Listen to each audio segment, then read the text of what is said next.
어제 성경 공부를 하는데 제가 머리를 안 만지고 그다음에 젤도 안 바르고 드라이도 안 하고 이렇게 내리고서 성경 공부를 했는데 그게 어려워 보인다고 좋다고 그래가지고 오늘 오전에 내리고서 이게 설교를 했는데 설교 끝나고 나서 반발이 되게 심하더라고요. 머리 이상하다고. 그래서 다시 원위치 올렸습니다. 앞으로는 이대로 가고 사람 말이 휘둘리지 않기로 작정을 했습니다. 사람 눈으로 볼 때는 실패인데 영적으로 볼 때 또 하나님 눈으로 볼 때 실패가 아닌 경우가 있어요. 자, 예를 들어서 세례 요한은요, 이스라엘에 나타나는 날까지 빈들에 있으니라. 10대 시절, 20대 시절, 그 젊은 황금 같은 시절을요, 광야에서 보냅니다. 이거요, 못 견딥니다, 사실은요. 광야에 문화체육센터가 있습니까? 뭐, 유흥가가 있습니까? 뭐, 젊은이들이 있습니까? 뭐. 그 물도 모자라죠. 낮엔 덥죠. 밤에는 춥죠. 먹을 것도 마땅치 않죠. 놀 거 하나도 없어요. 젊은 시절을 거기서 보니까 이스라엘에 나타나는 날까지, 이스라엘에 나타나는 날이 30세 무렵이거든요. 그 직전까지 빈들에 있으리라. 자, 드디어 이제 이스라엘 백성들에게 짠하고 나타나는데, 나타난 모습이 뭐냐? 낙타토롯을 입고, 그 음식은 메뚜기와 석청을 먹고, 메뚜기는 설명 안 해도 되고, 들꿀, 석청은 들꿀을 말하는 거예요. 웰빙이다, 웰빙. 근데 여러분, 웰빙도요, 어쩌다 먹는 거죠. 능이버섯이 좋다고 아침, 점심, 저녁 능이버섯, 일주일 내내 능이버섯, 한 달 내내 능이버섯, 1년 내내 능이버섯 먹어봐요. 능이버섯 보기만 해도 구역질 날 겁니다. 계속 메뚜기만 먹어봐요. 계속 들꿀만 먹어봐요. 골치 아픈 거예요. 야외 설교자, 들판 설교자, 권력자인 헤롯의 눈밖에 나서 감옥살이를 해요. 그리고 헤롯이 동생인 빌립의 아내 헤로디아를 아내로 취한 것 때문에 세례요한이 책망을 한 거잖아요. 여기 앙심을 품은 이 여자 헤로디아가 헤롯을 부추겨가지고 자기 딸 이렇게 해가지고 부추겨가지고 그냥 세례요한의 목을 잘라가지고 쟁반에 담아서 헤롯에게 갖다 주게 했잖아요. 이 세례요한 장가를 못 갔어요? 2세 없어요? 그러니까 30대 초반에 아주 형편없는 여자 하나 때문에 목이 잘려 죽었는데 2세도 못 남기고 죽은 거예요. 인간으로 볼 때는 참 요절한 거죠. 비참한 거죠. 불행한 거죠. 실패한 인생이죠. 누린 게 아무것도 없어요. 젊은 시절을 누리기를 했어요. 뭐. 근데 예수님은 뭐라고 말씀하시느냐? 여자가 낳은 자 중에 세례 요한보다 큰 자가 일어남이 없다. 여자가 낳은 자, 여러분 여자가 낳지 않은 사람이 세상에 어디 있겠어요? 그러니까 모든 사람들 중에 가장 위대한 자가 누구냐? 그게 세례 요한이다. 그러니까 예수님이 모실 때 세례 요한은 실패자가 아닙니다. 성공한 사람이에요. 값진 인생을 산 사람이에요. 제가 여러분 얘기했죠. 제 롤모델은 세례 요한이었다고. 그렇게 살고 싶었다고. 근데 이제 그렇게 살기는 이미 늦었다고. 제가 50대가 돼버렸기 때문에 30대 초반에 순교를 당했어야 세례 요한의 발자취를 따라가는데 50대가 이제 넘어버렸으니까. 그렇지만 지금까지도 세례 요한을 생각하면 제 가슴이 뛰어요. 야, 저렇게 살면 좋겠다. 멋지잖아요. 아름답잖아요. 근데 여러분, 사람들 보기에도 실패고 하나님 보시기에도 실패인 경우, 이건 이제 진짜 실패죠. 이런 경우가 있어요. 사울 왕은요, 길보아 전투에서 전사를 당해 죽습니다. 그 세 아들도 같이 전사를 당해 죽습니다. 그러니까 길보아 산에서 4명이 죽어버린 겁니다. 근데 왜 이렇게 전쟁에서 패배를 했느냐? 왜 이 4가족이 다 몰살을 당하는 비참한 처지에 떨어지고 말았느냐? 불순종 때문에 그렇거든요.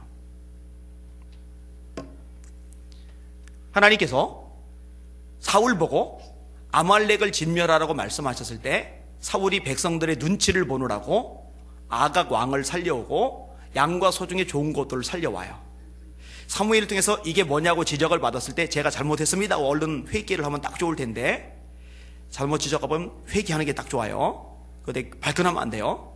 그때 변명하면 안 돼요. 그때 합리화하면 안 돼요. 요거는 정말 위험한 거예요. 사울이요, 변명을 합니다. 하나님께 제사를 드리려고 잡아왔습니다. 하나님께 제사를 드리려고 살려왔습니다. 그때 사무엘이 유명한 얘기를 합니다. 순종이 제사보다 낫습니다. 거역하는 것은 사술의 죄와 같습니다. 잘못한 거죠. 그리고 그 이전에는 사무엘이 올 때까지 기다리고 있으라고 그랬는데 백성들이 흩어지니까 이 상황에 마음이 쪼들려가지고 사무엘 제사장이 드려야 되는 제사를 왕인 자기 손으로 그냥 다 드려버려요. 이때 유명한 말이 나옵니다. 하나님께서 왕이 하나님의 말씀을 버렸기 때문에 하나님도 왕을 버려 이스라엘 왕이 되지 못하게 하셨습니다. 여러분 잘 들으세요. 하나님의 말씀을 잡으면 불리해도 손해봐도 힘들어도 답답해도 말씀을 잡으면 이 말씀이 결정적인 순간에 나를 잡아주십니다. 내게 능력을 주십니다. 내게 승리를 주십니다. 근데 내가 상황 따라 여건 따라 환경 따라 하나님의 말씀을 놔버리고 져버리면 하나님이 우리를 버리셔요. 왕이 여호와의 말씀을 버렸기 때문에 하나님도 왕을 버려 이스라엘 왕이 되지 못하게 하셨습니다. 이 말씀을 저와 여러분이 기억할 필요가 있어요. 그래서 사실 뭐 사울의 이런 연약한 모습 있었어도 하나님의 철저하게 회개를 하면 참 좋았을 텐데 그러질 않는 거죠. 그게 사울이 실패자가 된, 사람들 보기에도 실패자이고 하나님 보기에도 실패자가 되었던 주요 요인입니다. 다윗 경우도 마찬가지예요. 바세바를 범하고 그 남편 우리아를 전쟁터에서 죽게 하고 이 죄 때문에 압살롬의 반란을 겪고 울면서 맨발로 도망가는 것, 이거는 사람들 보기에도 실패고 하나님 보기에도 실패예요. 죄 때문에 생기는 문제거든요. 근데 왕이 되기 전에 사울을 피해서 도망을 다닐 때 아둘람 동굴살이를 하고 시글락에서 망명살이를 하고 이때도 인생의 밑바닥 고난 절망과 좌절을 겪지만 이때는 사람들 보기에는 실패자 같지만 하나님 보시기에는 실패자가 아니에요. 그게 연단과 징계의 차이점입니다. 따라합시다. 연단과 징계는 다르다. 자, 둘 다 고난이에요. 둘 다 시련이에요. 둘 다 밑바닥이에요. 둘 다 고생을 해요. 둘 다 너무너무 눈물 나는 고통스러운 환경이에요.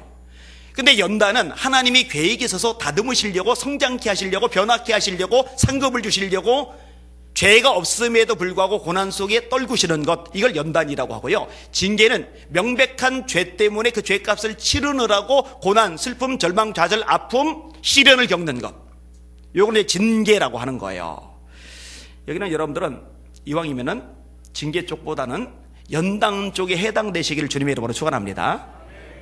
연단은 참 의미 있고 가치가 있는데 징계는 사실은 내가 죄값을 치르는 측면이 커요. 이 두 가지를 구분해 볼 필요가 있는 거죠. 오늘 본문도 실패가 등장을 하는데 진짜 실패예요. 사람들 보기에도 실패 맞고 하나님 보기에도 실패가 맞고, 그리고 그 실패는 원인이 있어요. 그리고 그 실패의 원인을 제거했을 때 실패의 자리에서 성공의 자리로 다시 올라서요. 이는 원리에 대해서 오늘 말씀을 생각을 해볼 겁니다.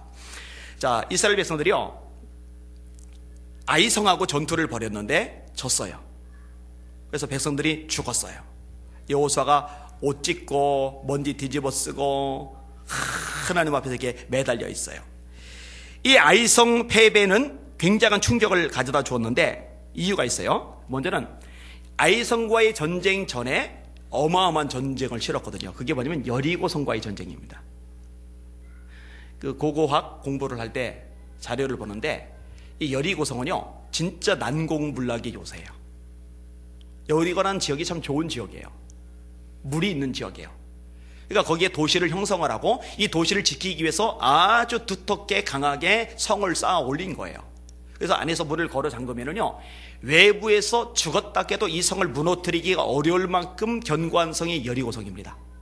근데 이 여리고성을 하나님의 말씀에 순종해서 하루에 한 바퀴씩 6일간 돌고 7일째 7바퀴를 마저 돌았을 때 하나님의 능력이 역사하시면서 손도 대지 않았는데 여리고성이 무너져 내리면서 어마어마한 대승리를 거둬요.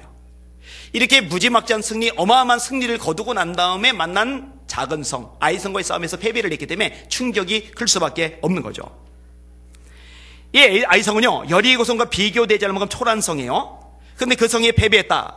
이것이 두 번째로 큰 충격을 줄 수 있는 요인이 되는 겁니다. 제가 전에도 연기에서 설명하죠. 여기 이제 우리 이상현 집사가 찬양인을 했잖아요. 이상현 집사가 은수 어디냐? 은수지요. 자, 계급장을 떼고 액면상으로 보면은 이제 형이죠. 한참 형이죠. 그리고 은수가 상현 말을 잘 들어요.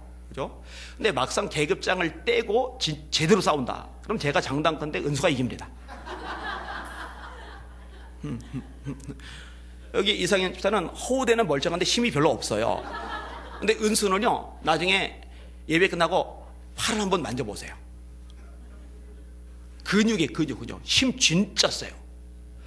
자, 이상일 집사가 은수하고 개그점 떼고 싸워서 얻어 터져서 눈탱이가 밤탱이 되고 막 이빨 나가고 막 코피 터지고 막 온몸이 막 엉망이 됐다. 그러면은요, 아유, 뭐 그럴 수도 있지. 계급장 떼고 붙었으니까. 그런데 이제 이상일 집사가 시하고 싸웠는데 눈탱이가 밤탱이가 되고 이빨 깨지고 막 온몸이 막 뼈가 박살나고 막 그랬다고 생각을 해봐요. 그러면은요, 이건 쇼크예요, 쇼크. 여러분, 여리고는 워낙 견고하지만 이 아이성은 작단 말이에요. 연약하단 말이에요. 그리고 출입한 이스라엘 백성들 무력은 없다지만, 전략과 전술은 없다지만, 무기는 없다지만 장정만 60만 3,550명이에요. 그 많은 인원이 질 수는 없어요. 사실 그 많은 인원이 다 싸우진 않았어요. 얕잡아보고 2-3천 명만 보냅시다, 이러긴 했어요. 이게 워낙 작기 때문에 문제가 돼요. 또 하나 큰 문제가 있는데요. 자, 애굽에 지나서, 광야를 지나서 바산왕 옥과 싸워서 승리를 거뒀어요. 아모리 왕 시온과 싸워서 승리를 거뒀어요. 그러니까 겁을 집어먹은 모압 왕 발락이 선제자인 발람을 꼬드겨서 이스라엘 백성들을 저주하게 하려고 하는데 이것도 수포로 돌아와요. 그러니까 기세가 너무너무 등등하고 대단하니까요, 다 쫄아버린 거예요. 겁을 먹어버린 거예요. 근데 만약에 이 작은 아이성과의 싸움에서 패배했다, 이 소식이 가나안 전역에 퍼져나갈 텐데, 그러면요, 몸살이고 겁먹고 있던 이 가나안 사람들이요, 기세가 등등해서 저거 별거 아니잖아, 아이성하고 싸워서도 지잖아, 그럼 우리가 작살낼 수 있겠네 하고 달려들어서 덤벼들 가능성이 높은 거예요. 지금 이런 상황 속에 놓여져 있어요. 그러면 이 아이성 전투에서 패배한 원인은 뭐냐? 원인이 있는데, 첫 번째 원인이 따라합시다. 교만하면 망한다. 여러분, 출애굽한 이후로요, 이 백성들이 여러 나라와 싸움을 벌이는 과정에서요, 굉장히 중요한 요소가 있는데요, 하나님의 인도하심대로 한 걸음씩 한 걸음씩 하는 거예요. 근데 여리고를 무너뜨린 다음에는요, 이 간이 배 밖에 나왔어요. 교만이 틈을 탄 거예요. 조금 전에 말했듯이 우리 다 올라갈 필요 없습니다. 2-3천 명만 보냅시다. 이 나중에 이 아이성하고 싸울 때는요, 전혀 다른 태도를 보여요. 하나님이 지시하는 대로예요. 그런데 이번에는요, 하나님이 지시하는 대로 하는 게 아니라요, 통박 걸리는 거예요. 머리 굴리는 거예요. 여리고 무너뜨린 우리잖아. 우리 대단하잖아. 우리 엄청나잖아. 이렇게 대단한 우리가 저깟 아이성하고 싸우는데 뭐 이렇게 다 떼거지로 올라갈 필요 있겠어? 그냥 2-3천 명만 올라가도 우리가 얼마든지 승리 거둘 수 있어. 지금 뭘 놓쳤냐면요, 하나님의 은혜로 승리를 거둔 건데 자기들이 잘나서 승리를 거뒀다고 착각하는 게 마음속에 생겨난 거예요. 여러분, 저와 여러분이 평생 조심하고 또 조심해야 될 것이 있는데, 그게 뭐냐면요, 내가 이거 조심하세요. 할렐루야. 이거 철저하게 조심하고 또 조심하시기를 주님의 이름으로 축원합니다. 내가가 아니에요. 내가가. 하나님이 얼마 전에도 이걸 깨닫게 하셨는데, 제가 아프리카 갔다 왔잖아요. 근데 갔다 왔으니까 시체 적응이 안 되죠. 그리고 몸이 되게 피곤하죠. 그리고 아프리카 더운 데 있다가, 아프리카 사실 최현석 선교사님 있는데 너무너무 좋게 지냈는데 한 가지가 되게 힘들었어요. 힘든 게 뭐냐면요, 에어컨 바람이 몸에 안 좋다고 에어컨을 못 틀게 하는 거예요, 방에서. 근데 한국에서 에어컨에 익숙한 제가 아프리카 더운 땅에서 에어컨 없이 지나려니까 와, 더워 죽겠는 거예요. 막 진짜 더웠어요. 그렇게 땀 뻘뻘 흘리면서 덥게 지내다가 한국에 들어왔는데, 와, 왜 이렇게 추워요? 이 추위 때문에 기침 감기가 세게 걸리면서요, 목이 나간 거예요. 시차 적응 안 됐죠. 몸이 과로됐죠. 그리고 기침 감기 걸렸죠. 그리고 그 다음 주 한 주라도 쉬었어야 되는데 그 상태로 한우르게 부흥회를 갔잖아요. 그러니까 저녁에 잠이 안 와요. 잠이 안 와서 꼬박 센 상태로 새벽 예배를 갔는데, 그 새벽 예배 때부터 목소리가 안 나와요. 목소리가 안 나오니까 설교할 때 조용조용 겨우 하고, 통성기도 인도하는데 소리가 안 나와서 목사님, 고 목사님이 대신 마이크 잡고 기도해줘요. 저 소리가 안 나와요. 다 같이 주여 삼창합니다 해놓고 저는 주여를 못해요. 목사님이 하는 거예요. 그리고 찬송을 불러야 되는데 찬송 소리가 안 나와요. 그래서 한 자매보고 마이크 잡고 찬송을 불러달라고. 저는 찬송을 이렇게 부르게 핵심으로는 가만히 입 다물고 있었어요. 이렇게. 그러니까 설교할 때 제대로 못했죠. 찬송 인도 못했죠. 통성기도 인도 못했죠. 근데요, 집회 끝나고 몇 주 전에 신장교회 붕괴 인도했는데, 그 신장교회 붕괴 왔다고 그랬잖아요. 그 목사님이 왔는데 얼마나 목사님도 교인들도 기뻐하는지요. 붕괴가 끝나고 그러면 늘 불협화음 잡음이 있었는데요, 이번에 붕괴 끝나고 잡음이 일절 없대요. 부흥이 시작하기 전까지 새신자가 완전히 끊겼었는데 부흥이 끝나자마자 새신자가 물밑으로 밀려들기 시작했대요. 그리고 신승화 권사님이라고 얘기했죠. 병원 생활 오래 했다고, 진통제 없이는 못 견딘다고. 그런데 그냥 와가지고 말씀 들은 거예요. 진통제까지 끊고 말씀 들은 거예요. 근데 집회 참석하다가 설교 중에 제 뒤에서 광채가 비치는 걸 보면서 하나님 고쳐주셨다는 생각이 들었는데 병이 싹 고쳐진 거예요.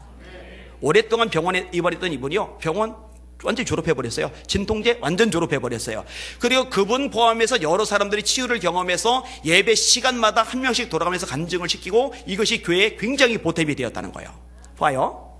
저는 말을 잘 못했는데, 저는 찬양 인도도 못했는데, 저는 통성기도 인도도 못했는데, 그러니까 제가 목소리가 괄괄하잖아요. 우렁차잖아요. 마음껏 소리 지르면 대단하잖아요. 지난주에 부흥회를 인도했는데 85세 되신 장로님이 굉장히 막 열심히 참석하셨는데 그분이 은혜를 너무 받았다고 거기까지 좋은데 다음에 하신 말, 내가 80명 이상의 부흥 강사들을 경험을 했는데 80명 이상의 부흥 강사들 중에 안 목사님 목소리가 제일 크다고. 난 이렇게 목소리 큰 강사 처음 본다고 막. 그래서 은혜 받았던 말이 85세 된 노인네가 귀가 잘 안 들리는데 목소리가 크니까 잘 들려서 그러신 건가? 그 생각이 제일 들 정도로. 근데 목소리가 하나도 안 나왔는데도 하나님이 역사하시니까는 일들이 일어나더란 말이에요. 여러분 착각하지 마세요. 내가 아니에요. 내가. 하나님이. 따라합시다. 나 된 것은 내가 아니요, 나와 함께 하신 하나님의 은혜로다. 내가 이게 들어가면 문제가 생겨요. 까짓 거. 이 교만이요, 패배의 원인이에요. 두 번째 패배의 요인이 있는데 그건 뭐냐면요, 죄입니다. 죄. 아간의 범죄.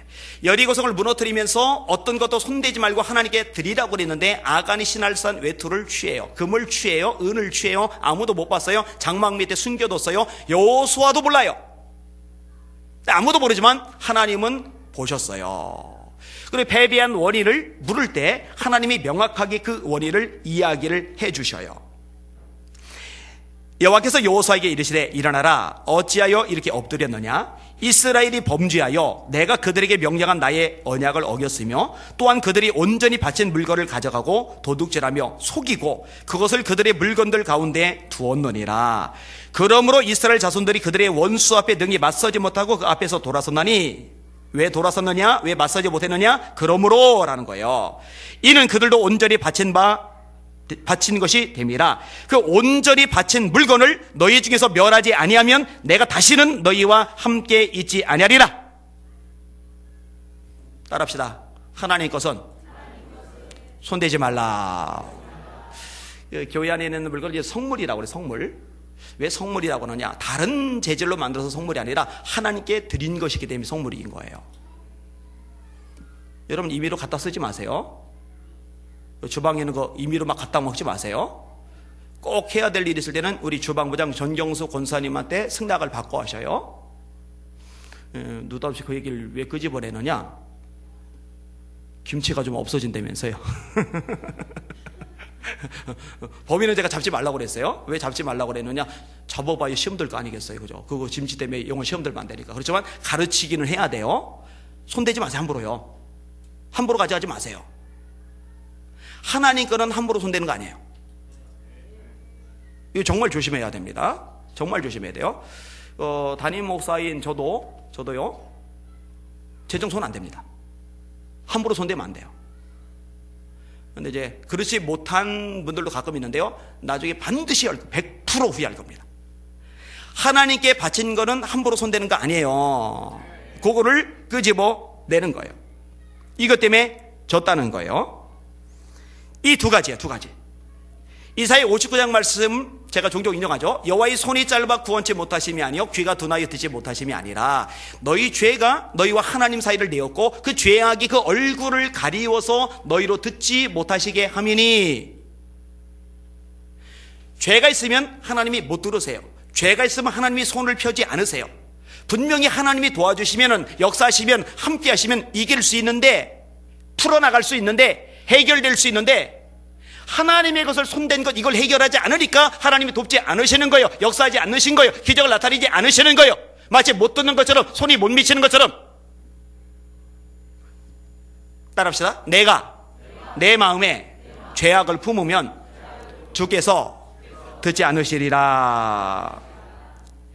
자, 그러면은요, 방법이 뭐냐? 이 실패의 자리에서, 성공의 자리에서 올라갈 수 있는 방법이 뭐냐? 죄 때문에 실패했다면요, 간단해요. 이 죄를 해결하면 되는 겁니다. 자, 오늘 본문 같이 한번 읽어봅시다.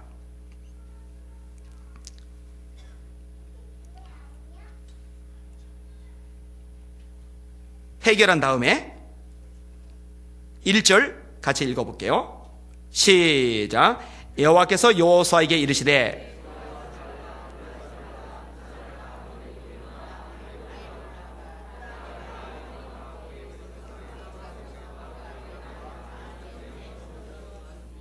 아멘. 하나님이 이제 넘겨주셨대요, 아이성을. 근데 그 전에 어떤 일이 있었느냐? 그 전장에 나오죠. 이 아간의 문제, 이 죄의 문제를 해결해 버린 거예요.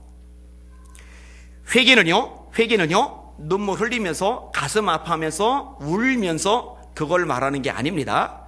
회개는 방향의 전환이에요. 따라합시다. 방향의 전환. 자, 오른쪽으로 가고 있어요. 가고 있는데 이 오른쪽으로 가는 방향이 잘못된 걸 알았어요. 속상해요. 가슴 아파요. 아, 나 잘못 살았구나. 그러고는 계속 그대로 가요. 그 회개 아니에요. 방향을 돌이켜야 되는 거예요. 자, 내가 누군가에게 피해를 줬어요. 떼어먹었어요. 그럼 하나님 앞에 울며 불면서 내가 잘못했습니다. 도둑질했습니다. 요거를 회개라고 말하지를 않아요. 남 떼어먹은 거 그거 갚아줘야 돼요. 되갚아야 돼요. 그 되갚는 것까지 가야 그게 회개예요. 할렐루야. 우리나라 1907년도에 길선조 목사님 주십으로 부흥운동이 일어났죠. 어마어마한 부흥운동이 일어났죠. 근데 이 부흥운동이 일어났을 때요, 울며 불면서 통곡하면서 그걸로 끝난 게 아니라요, 구체적인 삶의 전환이 있어요. 그런 자료들이 굉장히 많아요. 남의 거 떼어먹은 사람들이 그렇게 많은 거예요. 근데 남의 거 떼어먹은 사람들이 그걸요 다 가서 갚아주는 거예요. 거기까지 가야 회개예요. 회개는 감정적인 반응이 아니라 행동의 전환, 방향의 전환이란 의미를 가지고 있는 거거든요. 철저한 회개가 여러분에게 있으시기를 주님의 이름으로 축원합니다. 이거 있어야 돼요. 그 다음에 두 번째 부분이 있는데 뭐냐면 통곡의 기도입니다. 제가 읽어드릴게요. 여호수아가 옷을 찢고 이스라엘 장로들과 함께 여호와의 궤 앞에서 땅에 엎드려 머리에 티끌을 뒤집어 쓰고 저물도록 있다가 이렇게 통곡하며 기도하는 모습이 나와요. 이렇게 통곡하며 기도할 때 하나님께서 어떻게 해결할지 그 방법을 말씀을 해주셨잖아요. 그러니까 저와 여러분들도 마찬가지예요. 지금 큰 실패를 겪었어요. 그리고 이 실패에서 내 능력, 내 노력, 내 방법으로 벗어날 방법이 없어요. 그럼 하나님 앞에 울부짖으면서 어떻게 이 부분을 통과해 나갈지, 돌파해 나갈지, 해결해 나갈지 하나님 도와달라고 기도하는 거예요. 그러면 죄가 있을 때는 하나님이 그 죄를 지적해서 그 죄를 해결하게 만드시고, 아니면 우리가 다른 부분에서 보완해야 될 부분이 있으면 이런 연약한 부분이 뭔지, 채워질 부분이 뭔지, 보완돼야 될 부분이 뭔지 이 부분을 하나님이 가르쳐 주시는 거예요. 그럼 그 부분을 채우면 해결을 받게 되는 거거든요. 여러분 성경에 보면은요, 이런 철저한 기도, 하나님 앞에 울부짖고 매달리는 기도, 이 기도를 통해서 하나님이 역사를 이루시고 새롭게 기회를 주시고 밑바닥에서 다시 올라서게 하는 것들을 꽤 많이 경험하게 되거든요. 이것을 경험하실 수 있는 여러분들 되시기를 주님의 이름으로 축원합니다.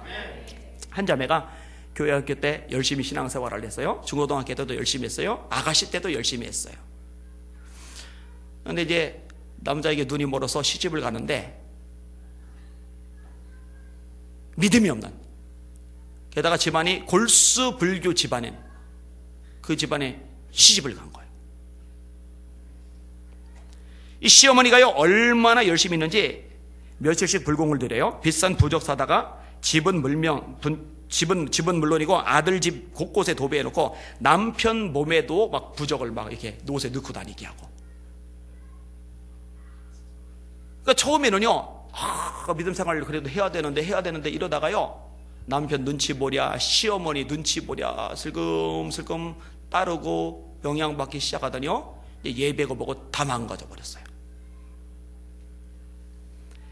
결혼하고 1년 만에 지혜라는 첫 딸을 제왕절개로 낳았어요. 근데 아기가 태어난 지 6일밖에 안 됐는데 숨을 못 쉬어요.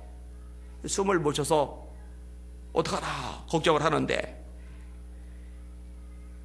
폐동맥 고혈압, 그리고 선천적으로 심장에 구멍이 뚫린 심실중격 결손증. 제가 이 병명이 어려워서 못 외워서 지금 보고 있는 거예요. 심실중격 결손증. 이게 무서운 병이 오는 거예요. 6일짜리 애가. 그러니까 인큐베이터 속에 집어넣고서 있는데 그래도 어차피 살기가 힘들다고 다 그렇게 지금 보고 있는 상황인 거예요. 이 자매가요, 그제서야 하나님이 생각나는 거예요. 그제서야 자기 죄가 생각나는 거예요. 그제서야 자기 문제가 생각이 나는 거예요. 너무 답답하고 힘드니까요, 남편을 설득해요. 같이 하나님 앞에 기도하자고. 그리고 둘이서요, 울부짖어 기도하는 거예요. 인큐베이터에서 애가 죽어가는데 병실에 있어야 되는데 병실에 있는 게 아니라 새벽 기도 가서 기도하고 철야 기도 가서 막 기도하고, 시어머니는 막 미쳐 날뛰는 거죠. 애가 병실에 있는데 병실 지키고 있어야지 어디 갔다 왔는지 하고, 뭐 교회를 갔다고? 미쳤냐고 막 난리가 나는 거예요. 그래도 막 하나님밖에 소망이 없으니까 막 울부짖어 기도하는 거예요. 울부짖어 기도하는데 어느 날 새벽 기도하다가 잠깐 쉬는 중에 환상이 보여요. 집안에 이제 부적이 여기저기 아직 붙어 있는데 이 부적에서 하얀 소복을 입은 사람이 쑥 하고 나오는 거예요. 그리고 죽이겠다고 막 목을 조르는 거예요. 그제서야 예수 물러가면서 예수를 뭐 귀신아 떠나가라 그랬더니 귀신이 막 바닥바닥 하더니 픽 쓰러져요. 그 다음부터 뭐가 없긴지 저는 아직 잘 모르겠는데 뭐 웃으면 좋은 겁니다. 그 다음에 내가 지금 뭐 하고 있지? 기도만 하는 게 아니지. 그치? 부적 없애야지. 부적을 다 뜯어내고 남편 옷 가위 이렇게 실밥 뜯어내가지고 그 속에 있는 부적 다 뜯어내고 그냥 몽땅 태워버렸어요. 불살라버렸어요. 그리고 기도를 하는데요, 차도가 전혀 없던 딸, 의사가 손 못 쓴다는 딸, 심장이 구멍이 났는데 6일짜리가 심장이 6일짜리가 얼마나겠어요? 쬐그맣죠 이거. 근데 여러분, 하나님이 구멍을 메꿔 주셨어요. 살려주셨어요. 2개월 만에 멀쩡해서 퇴원하셨어요. 제가 이제 글로 읽었던 것이고 그걸 여러분에게 지금 소개를 한 거예요. 울부짖은 거죠. 새벽 기도하면서 철야 기도하면서, 그죠? 욕 바지로 얹어 먹는데 그러든 말든 하나님에 매달려 기도하는 거죠. 자, 죄의 해결, 통곡을 하며 울부짖는 기도. 그리고 또 하나의 승리 요인이 있는데 따라합시다. 말씀에 순종하는 것. 자, 2절 보세요. 2절 같이 읽겠습니다. 시작. 너는 여리고와 그 왕에게 행한 것 같이 아이와 그 왕에게 행하되 오직 거기서 탈취할 물건과 가축은 스스로 가지라. 너는 아이성 뒤에 복병을 둘지리라 하시니. 전에 2-3천 명만 올라가도 우리가 이깁니다 이러던 조그만 성인데 하나님은 지금 뭐라고 말씀하시느냐, 앞에서 공격해 들어가지만 이 성 뒤쪽에 복병도 돌아. 아니 이게 지금 무슨 대규모 여리고 성 같은 대규모 성하고 싸우는 것도 아닌데 하나님 뭐 번거롭게 뭐 굳이 그럴 필요 있겠냐고. 따라합시다. 내 생각에는 이걸 버려야 산다. 나만 얘기 제가 종종 하잖아요.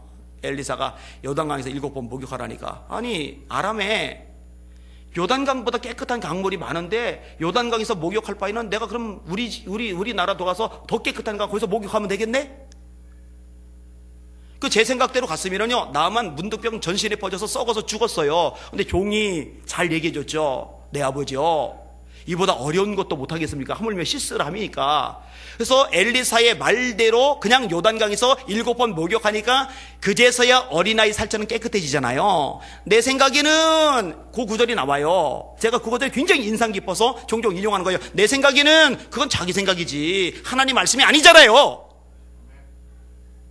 여러분, 말씀을 가르치면 아멘 하시길 바랍니다. 말씀을 가르치면 발을 내딛고 순종하시길 바랍니다. 말씀을 가르치면 내 생각과 달라도, 내 기준과 달라도, 내 경험과 달라도, 내가 배운 거가 달라도, 내가 여기까지 해왔던 거가 달라도 그거 다 꺾어버리고 내 생각 내려놓고 가르치는 대로 움직여 보시기를 주님의 이름으로 축원합니다. 아이, 무슨 아이성에 복병을 두냐고. 하나님 이제 안 그래요. 2-3천 명만 보냅시다. 그건 자기 생각이지. 이제 안 그래요.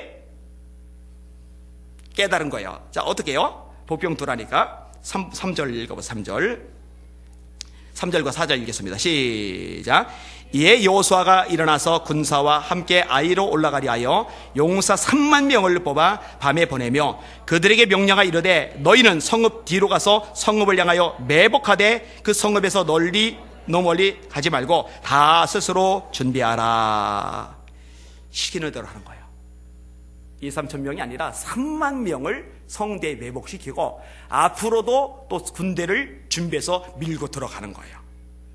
자, 그럼 어떻게 돼요? 자, 5절, 6절, 7절, 8절 일단 마저 읽어볼게요. 시작. 나와 나를 따르는 모든 백성은 다 성읍으로 가까이 가리니 그들이 처음과 같이 우리에게로 쳐 올라올 것이라. 그리할 때에 우리가 그들 앞에서 도망하면 그들이 나와서 우리를 추격하며 이르기를 그들이 처음과 같이 우리 앞에서 도망한다고 우리의 유인을 받아 그 성읍에서 멀리 떠날 것이라. 우리가 그들 앞에서 도망하거든 너희는 매복한 곳에서 일어나 그 성읍을 점령하라. 너희 하나님 여호와께서 그 성읍을 너희 손에 주시리라. 너희가 그 성읍을 취하거든 그것을 불살라 여호와의 말씀대로 행하라. 보라 내가 너에게 명령하였느니라 하고 그대로 해요. 그러니까 어떻게 돼요? 자, 26, 27절 같이 읽겠습니다. 26, 27절 시작.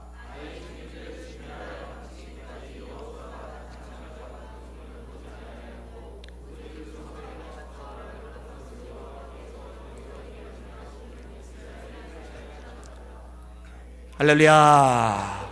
승리를 거뒀어요. 따라합시다. 말씀대로 하자. 한 단어를 더 붙입시다. 말씀대로만 하자. 아멘? 아멘? 네, 그게 승리의 비결이에요. 자, 하나님이 여호수아에게 하셨던 말씀, 작년도 우리에게 포위였던 말씀, 이 율법책을 네 입에서 떠나지 말게 하고 주야로 그것을 묵상하여 그 가운데 기록한 대로 다 지켜 행하라. 일부는 지키고 일부는 안 지키고, 마음에 드는 건 지키고 마음에 안 드는 건 안 지키고, 내 생각이 맞으면 지키고 내 생각 다르면 안 지키고가 아니라 다 지켜 행하라. 다 지켜 행하라. 그리하면 네 길이 평탄하게 될 것이라. 네가 형통하리라.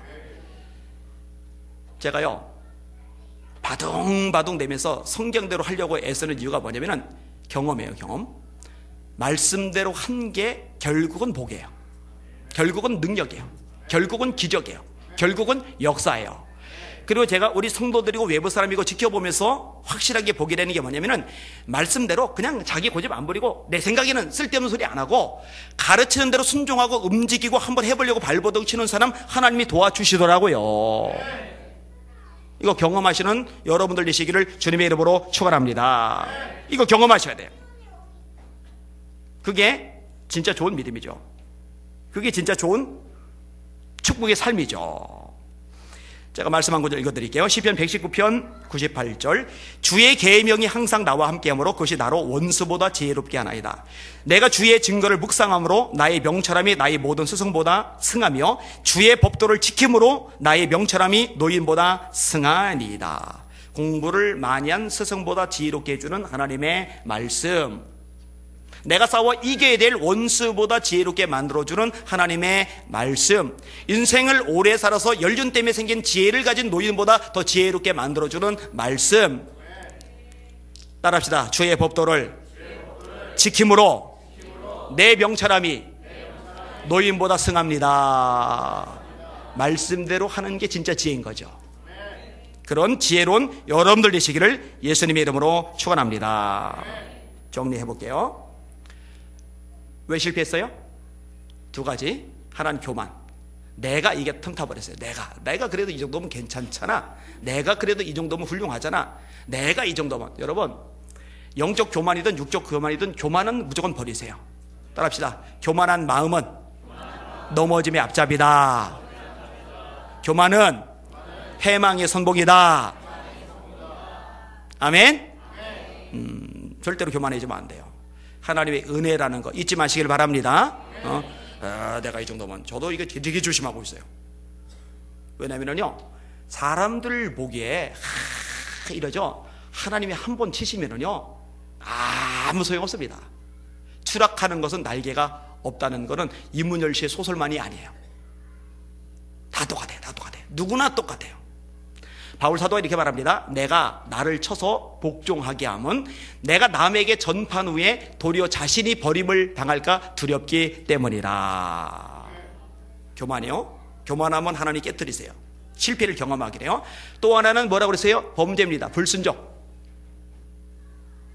하나님의 말씀에 어긋나는 거, 불순종하는 거, 이거 철저하게 조심하셔야 돼요. 그러면 이런 것들 때문에 실패를 했다. 그러면 성공의 자리에 올라서려면 어떻게 되느냐? 죄를 해결해야 되죠.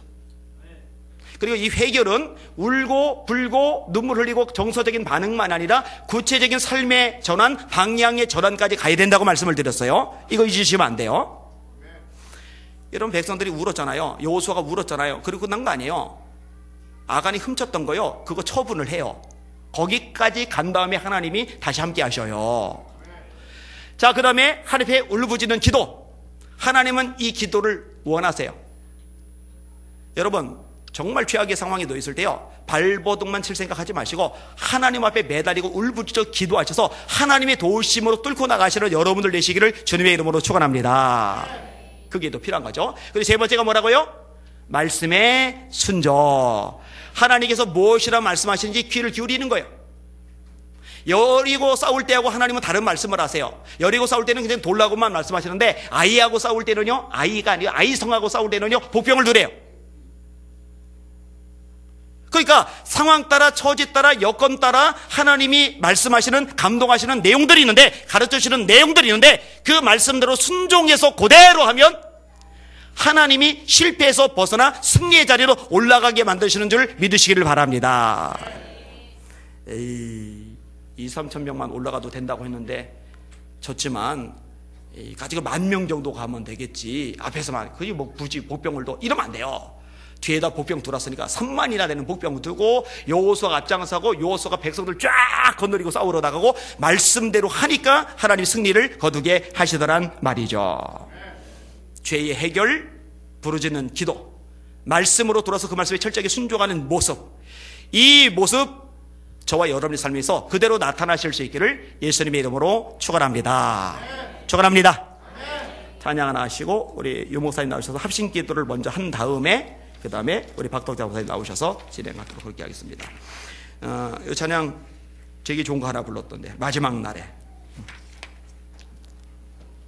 되게 좋은 거는 철저하게 제 기준입니다. 마지막 날에 이거 박수하며 찬양하겠습니다.